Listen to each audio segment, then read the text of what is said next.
ونصلي ونسلم على رسوله الكريم أعوذ بالله من الشيطان الرجيم بسم الله الرحمن الرحيم إن الله وملائكته يصلون على النبي يا أيها الذين آمنوا صلوا عليه وسلموا تسليما وقال النبي صلى الله عليه وسلم من صلى علي واحدة صلى الله عليه عشرا وقال النبي صلى الله عليه وسلم إذا صليتم على الميت فأخلصوا له الدعاء ও কামা ক্বালা নবী সাল্লাল্লাহু আলাইহি ওয়াসাল্লাম। আমরা কিছুদিন থেকে শুনতে পাচ্ছি সালাতুল জানাজাতে সূরা ফাতিহা না পড়লে জানাজার সালাত হবে না, সালাতুল জানাজা বাতিল হয়ে যাবে, আমরা শুনতে পাচ্ছি। এখন কথা হলো যে সালাত অর্থ কি? সালাত অর্থ, সালাত আমরা দেখলে শুনলে পাইলি আলি নামাজ অর্থে ব্যবহার করব, এটা সঠিক নয়।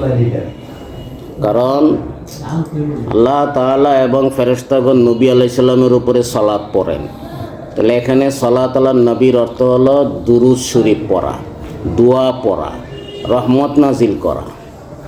অনুরূপভাবে রাসূলুল্লাহ সাল্লাল্লাহু আলাইহি ওয়াসাল্লাম ফরমান ইজা সাল্লাইতুম আলাল মাইয়িত ফাবালিগুদ দুআ, যখন তোমরা মাইয়িতের উপরে সালাত পড়বে তখন তোমরা দোয়া পরিপূর্ণভাবে করবে। এখন সালাত কখন নামাজ অর্থে আসে আর কখন দোয়া অর্থে আসে, এটা হাদিস কোরআন থেকে আমরা যে প্রমাণ পাই সেটা হলো সালাত শব্দের পরে যদি আলা শব্দ আসে তখন এর অর্থ হয় দোয়া, যেমন সালাত আলান নবী, সালাত আলাল মাইয়িত। আর যদি সালাত শব্দের পরে আলা শব্দ না আসে, বরং আগে ইকামাতুস সালাত আসে, যেমন কোরআনে এসেছে আকিমুস সালাহ, নামাজ কায়েম করো, আকিমুস সালাহ, নামাজ কায়েম করো।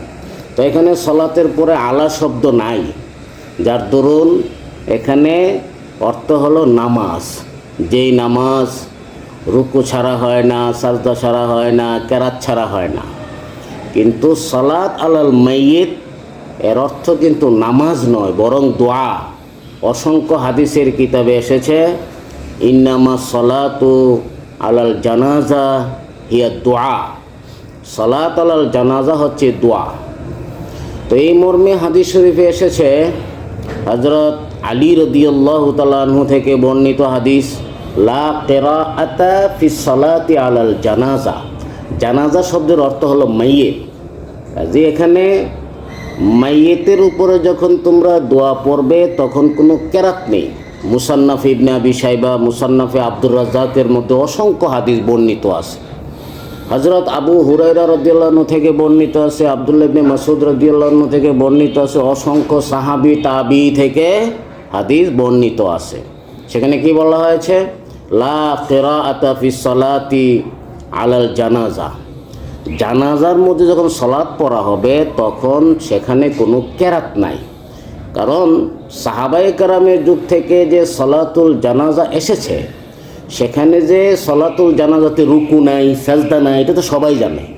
কিন্তু কেরাত আছে কিনা, ইমাম সাহেব সালাতুল জানাজাতে কেরাত পড়তেছেন কিনা, এটা তো যেহেতু কেরাত জাহরি নয়, মানে জোরে পড়া হচ্ছে না, দোয়া জোরে পড়া হচ্ছে না, সেহেতু এখানে প্রশ্ন জাগে যে ইমাম সাহেব কেরাত পড়ছেন কিনা।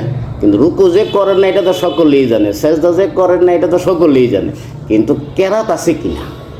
তো সেই বিষয়টা স্পষ্ট করে দিলেন সাহাবায়ে কেরাম হাদিসের মাধ্যমে যে লা কিরাআতা ফিস সালাতি আলাল জানাজা, জানাজা মানে হলো মাইয়িত, মাইয়িতের উপর যখন সালাত পড়া হবে, এনে সালাত আলাল জানাজা হবে, তখন কোনো কেরাত নাই, যেমন কোনো রুকু নাই, যেমন কোনো সাজদা নাই। আর যেখানে বলা হয়েছে আকিমুস সালাহ, তোমরা নামাজ কায়েম করো, সেখানে কিন্তু রুকু আছে, সাজদা আছে, কেরাত আছে। আর ওই নামাজের ক্ষেত্রেই বলা হয়েছে লা সালাতা ইল্লা বিফাতিহাতিল কিতাব, যেই নামাজে রুকু আছে, যেই নামাজে সাজদা আছে, সেই নামাজ কেরাত ছাড়া হবে না, সূরা ফাতিহা ছাড়া হবে না।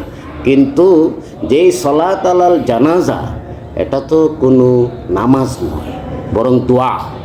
আর যেহেতু দোয়া, সেহেতু তার মধ্যে রুকু নাই, সাজদা নাই, কেরাত নাই, সূরা ফাতিহা নাই। যেমন আমরা শব্দগতভাবে দেখি সালাত আলা নবী সাল্লাল্লাহু আলাইহি সাল্লাম, যে নবীর উপর সালাত পড়ে, এর অর্থ কি নামাজ পড়বে কেউ? এখানে কি নামাজ অর্থ আছে যে সালাত আলা নবী এখানে নামাজ পড়ে? এটা তো কেউ বলে না। তো অনুরূপ সালাত আলাল মাইয়িত এটা আসলে নামাজ নয়, বরং দোয়া। আর হাদিস শরীফও এসেছে ইন্নামা সালাতু আলাল জানাজা হিয়া দোয়া, যে সালাত আলাল জানাজা হচ্ছে দোয়া।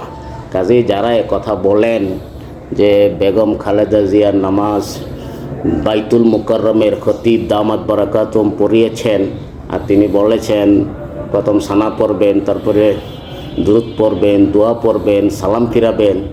যেহেতু তিনি সূরা ফাতিহার কথা বলেন নাই, এই জন্য নাকি বেগম খালেদা জিয়ার সালাতে জানাজা হয় নাই। পূর্ব থেকে সাহাবায়ে কেরামের যুগ থেকে পড়ে আসছে সকলে। শহীদ প্রেসিডেন্ট জিয়াউর রহমানের সালাতুল জানাজাও তো এইভাবেই পড়ানো হয়েছে, সেখানেও কোনো কেরাত ছিল না।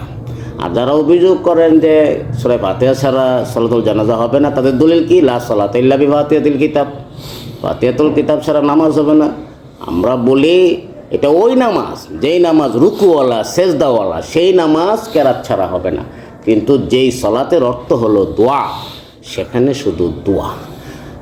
তবে যদি কেউ সূরা ফাতিহা পড়ে দোয়া হিসেবে, সালাত আলাল জানাজা, সালাত আলাল মাইয়িতের মধ্যে কেউ যদি পড়ে সূরা ফাতিহা দোয়া হিসেবে, তাহলে সেটা এইভাবে পড়লে দোয়া হিসেবে, কেরাত হিসেবে না, তাহলে তার সালাতুল জানাজা হয়ে যাবে, যেহেতু দোয়া পাওয়া গেছে। কারণ সূরা ফাতিহার মধ্যে দোয়া আছে।